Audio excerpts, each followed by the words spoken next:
پاک سید عالم علیہ السلام پر ہر چیز قربان کر دی حضرت ابو بکر صدیق. ہر چیز بچے بھی مال بھی. سردار تھے قبیلے کے، عہدہ بھی چھوڑ دیا، برادری بھی چھوڑ دی، لاکھوں کا مال تھا، سارا محبوب کے قدموں پہ قربان کر دیا. آپ کسی کو ٹٹول کے پوچھ لیں کہ صاحب مسجد میں اس سال کیا دینا ہے، کہتا ہے ہاتھ بڑا تنگ ہے، مشکل ہے، پچھلے سال کر دیا تھا جو کرنا ہے. کھلے گا کب جناب کا ہاتھ، یہ کوئی پتہ نہیں. لوگ سوچ رہے ہیں، سمجھ رہے ہیں. خود نبی پاک صلی اللہ علیہ وسلم کی بارگاہ میں کچھ لوگوں نے کہا حضور ہم ہر چیز دینا چاہتے ہیں اللہ کے راستے میں. فرمایا نہیں بھائی، چوتھا حصہ دو، 3 حصے بچوں کے لیے رکھو.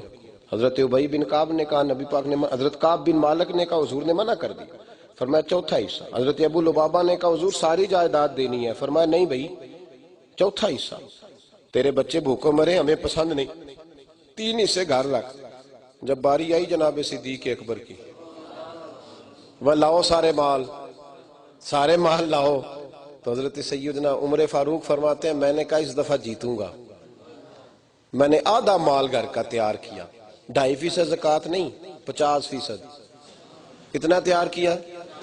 چلو تسی بولتے چھوڑو نا، جتے گل ہو رہی ہے، حضرت عمر کی بات ہو رہی. کتنے فیصد دیا؟ یعنی تقسیم کر کے نا، ایسے کر کے آدھا دے دیا. کہتے ہیں میں نے کہا جیتوں گا. لیکن جب میں پہلے پہنچ گیا آدھا مال دیا تو حضرت عمر فرماتے ہیں میں تھوڑا سا نا اپنی طبیعت میں اچھل کود محسوس کر رہا تھا کہ نہیں میرے جتنا بھی کو لا سکتا ہے. کہتے ہیں بس پھر میری نظر پیچھے کی طرف اٹھی. میں نے ایک درویش کو آتے دیکھا. میں نے دیکھا ایک شخص کو جس نے تن کے کپڑے بھی اتار دیے، جس نے جوتے بھی اتار دیے، جس نے سوئی دھاگا بھی اس گٹھڑی میں باندھ لیا جو محبوب کے پاس لے جانی تھی. حضرت امام جلال الدین سیوطی نے لکھا ہے کہ ٹاٹ کا لباس پہنا حضرت ابو بکر نے، اور کانٹے لے کے نا درختوں کے ان کے بٹن بنائے، وہ لگائے، اور فرماتے ہیں کہ جناب صدیق اکبر رضی اللہ تعالیٰ عنہ سر پہ رکھ کے جب سارا کچھ لائے تو یہ ترمذی ہے. سیاستہ کا شور کرنے والے اس حدیث کو بھی کبھی کبھی غور سے پڑھے. محبوب نے فرمایا ابو بکر گھر کیا چھوڑ کے آئے ہو؟ ابو بکر گھر کیوں پوچھا نبی پاک نے جب حضور دیکھ رہے ہیں کہ سارا کچھ لائے؟ یہ عقیدہ صحیح کرنے کو پوچھا. کیا چھوڑ کے آئے ہو؟ جناب صدیق اکبر بولے لفظ ہے ترمذی کے، ما ابقیت لہم اللہ ورسول. اے محبوب گھر میں ایک اللہ چھوڑ آیا ہوں، ایک اللہ کا رسول چھوڑ آیا ہوں، گھر میں چھوڑ آیا ہوں اللہ رسول.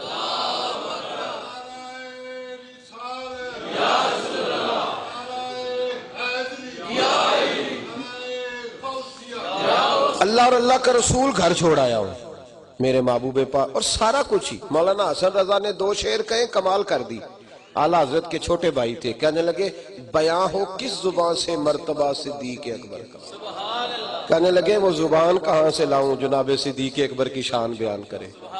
ہمارے ہاں نا اب محفلوں میں رواج ہو گیا ہے، آخر میں کہتے ہیں اب میں حضرت علی کی منقبت پڑھنے لگا ہوں ہر محفل میں. اور نقیب محفل، چونکہ ہمارے ہاں نا ایک فلسفہ ہے کہ جو سارے کر رہے ہیں نا، بھیڑ چال کا پتہ کیا ہوتی ہے؟ بھیڑ چال کا پتہ ہے؟ وہ ایک بھیڑ غلطی سے گر گئی تھی کنویں میں، باقیاں چھالا مار چڑھیاں. میں کہا اتھے ہو رہے کی یہ بھیڑ چال ہوتی ہے کہ دیکھتے نہیں لوگ. بھائی توجہ ہے میری بات پر؟ حضرت علی سے جو کم پیار بھی کرے نا وہ بھی منافق ہو جاتا ہے. محبوب نے فرمایا علی کی محبت ایمان ہے، علی کا بغض نفاق ہے. اور سیدہ پاک کا تو جو نام ادب سے نہ لے اس کے بھی ایمان میں شک ہے. لیکن بتاؤ کوئی ایک منقبت حضرت ابو بکر کی بھی تو لکھنی چاہیے نا. نقیب محفل صاحب کو اور نعت خواں صاحب کو ان کی شان میں بھی کوئی 2 شعر آنے چاہیے کہ نہیں آنے چاہیے؟ بولے کہنا جی میں حضرت فاطمہ دی لگا منقبت بیان کرن تو حضرت رقیہ کی کون بیان کرے گا؟ وہ بھی تو حضور کی صاحبزادی ہیں. حضرت ام کلثوم کی کون بیان کرے گا؟ وہ بھی تو محبوب کی صاحبزادی ہیں. حضرت زینب کی کون بیان کرے گا؟ وہ بھی تو نبی پاک کی صاحبزادی ہیں. کیا بھیڑ چال ہے؟ کیا حضرت عمر فاروق کی شان میں کوئی منقبت نہیں؟ حضرت عثمان غنی جن کے گھر میں مصطفیٰ کی 2 بیٹیاں ہیں، اگر تمہیں منقبت نہیں نہ نظر آتی تو بریلی شریف چلو. بریلی کے امام فرماتے نور کی سرکار سے پایا دوشالہ نور کا، ہو مبارک تم کو ذوالنورین جوڑا نور کا، ادھر سے لے لو بھائی۔ لیکن ہمارے ہاں تو بھیڑ چال ہے، بس ایک ہی طرف سب لگے ہوئے۔ مولانا حسن رضا حضرت صدیق اکبر کی منقبت کہتے ہیں، اعلیٰ حضرت کے بھائی ہیں، کہتے ہیں بیاں ہو کس زبان سے مرتبہ صدیق اکبر کا، کہ محبوب خدا محبوب ہے صدیق اکبر کا۔ اور کیا خوب شعر کہا، کہنے لگے لٹایا راہ حق میں گھر کئی بار اس محبت سے، لٹایا راہ حق میں گھر کئی بار اس محبت سے، کہ لٹ لٹ کر حسن گھر بن گیا صدیق اکبر کا، لٹ لٹ کر حسن گھر بن گیا۔ اور ہر چیز، مال بھی دیا، بچے بھی دیے۔ آج لوگ یہ تو شور کرتے ہیں کہ حضرت عائشہ کی عمر 14 سال تھی یا 9 سال تھی جب حضور سے نکاح ہوا تھا۔ او بھائی، کہتے ہیں جی کم عمر بچی عورت سے شادی کی، تم اسلام کی حکمت کو سمجھتے ہی نہیں۔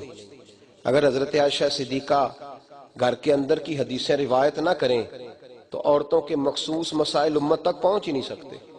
حضور کے پاس جتنی ازواج مطہرات تھی ساری بڑی عمر کی تھی۔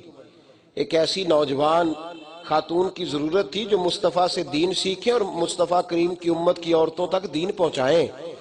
حضرت عائشہ صدیقہ کو 9 سال محبوب نے رکھ کے پہلے پڑھایا، سکھایا، اس لیے کہ محبوب کو پتا تھا کہ فاطمہ تو میرے 6 مہینے کے بعد چلی جائے گی۔ حضرت عائشہ صدیقہ حضور کے بعد 40 سال تک دنیا میں موجود رہی۔ کتنے سال؟ اور جتنے ضرورت کے مسائل ہیں عورتوں کے، سارے حضرت عائشہ نے امت کو سکھائے۔ اگر دین کا وہ والا جز نکال دیا جائے تو پریشانی ہو جائے۔ لیکن 18 سال عمر تھی ان کی جب وہ بیوہ ہو گئی تھی۔ بظاہر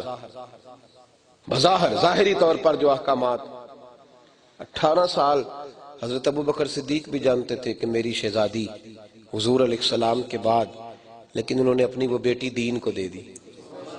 اور آپ سوچ نہیں سکتے جتنے دکھ حضرت عائشہ صدیقہ نے برداشت کیے۔ منافقین نے الزامات لگائے، اور آج تک جو منافق ہیں وہ الزام لگا رہے ہیں، لیکن حضرت ابوبکر صدیق نے اپنی ذات کی بھی قربانی دی، اپنی شہزادی بھی دین کے لیے پیش کی۔ حضرت اسماء بنت ابی بکر صدیق، میں ان پر تفصیل سے جمعے میں بات کروں گا، آنے والے جمعے میں۔ ایسے میرے دل میں خیال آیا کہ حضرت صدیق اکبر کی بڑی بات ہے تو حضرت اسماء کی بھی بڑی بات ہے، بڑی صاحبزادی حضرت اسماء بنت ابی بکر صدیق، انہوں نے بھی کھل کے قربانیاں دی دین کے لیے۔ حضرت صدیق اکبر کے نواسے بھی شہید ہوئے امام حسین کے رستے میں، اسی راہ کے مسافر بنے۔ حضرت صدیق اکبر کی ساری اولاد، سارا خاندان، سارا قبیلہ، ہر شے انہوں نے میرے محبوب کے نام پہ قربان کر دی۔ اور پھر سب سے بڑی بات یہ تھی، کچھ قربانی دیتے ہیں اور پھر فرنٹ سیٹ پہ بیٹھ جاتے ہیں، کہتے ہیں چونکہ میں نے ڈیوٹی کی ہے لہذا اب میری یہ سیٹ ہے، کہنا کونا میں نے کوئی نہیں ماننا، میں تو لاڈلا ہوتا ہوں نا۔ حضرت صدیق اکبر اس طرح کے نہیں تھے۔ وہ اگر محبوب کے اوپر جان قربان کرتے تھے تو ان کی سیرت میں بھی نبی پاک کا عکس نظر آتا تھا، ان کے اخلاق اور کردار میں بھی۔ حضور بیٹھے ہیں، صحابہ کا مجمع ہے، توجہ ہے میری بات پر؟ نبی پاک صلی اللہ علیہ وسلم، اچھا دیکھو پھر مزے کی بات، یہاں بھی ڈیوٹی پوری کرتے ہیں، مسجد نبوی شریف میں بھی حضور کی نوکری بھی کرتے ہیں، سارے کام حضور نے بیٹھے بیٹھے بات چھیڑ دی۔ پر میں یار بتاؤ تو صحیح، آج تم میں سے کسی نے کوئی جنازہ پڑھا ہے؟ تو صحابہ خاموش ہو گئے، خاموش ہو گئے، کوئی نہیں بول رہا۔ تو حضور نے فرمایا میں پوچھ رہا ہوں، بولو۔ جناب صدیق اکبر کہنے لگے یا رسول اللہ آپ نہ پوچھتے تو میں نہ بتاتا، میں نے ویسے جنازہ آج پڑھا ہے۔ تو حضور خاموش ہوئے، تھوڑی دیر کے بعد فرمایا چلو آج تم میں سے کسی نے کسی مسکین کو کھانا کھلایا ہے؟ عرض کی حضور آپ نہ پوچھتے تو نہ بتاتا، ویسے میں نے یہ ڈیوٹی کی ہے۔ نبی پاک صلی اللہ علیہ وسلم نے فرمایا اچھا یہ بتاؤ آج تم میں سے کسی نے کسی یتیم کے سر پہ ہاتھ رکھا ہے؟ حضور میں نے رکھا ہے۔ میرے محبوب بول پڑے، فرمایا چلو بولو آج کوئی ایسا جو روزے سے ہو؟ تو حضرت صدیق اکبر پھر بولے، عرض کی محبوب اس غلام کے حصے میں نوکری آئی ہے۔ صحابہ کہتے ہیں ہماری توجہ ہی ابو بکر پہ جم گئی۔ جب سوال ہوتا تو ہم مصطفیٰ کا چہرہ دیکھتے، اور جواب کی باری آتی تو پھر کسی اور طرف توجہ جاتی نہیں تھی، ابو بکر کا چہرہ دیکھتے۔ فرماتے میرے محبوب باتیں سنتے سنتے فرمانے لگے ابو بکر سن، پھر قیامت میں روزے دار جائیں گے تو جنت میں ایک روزے داروں کے گزرنے کا دروازہ ہے، جب روزے دار آئیں گے تو وہ دروازہ کھلے گا، حاجی آئیں گے تو حاجیوں والا دروازہ کھلے گا، نمازی آئیں گے تو نمازیوں والا کھلے گا۔ پھر فرمایا ابو بکر جب تو آئے گا نا تو اللہ جنت کے سارے دروازے کھول دے گا۔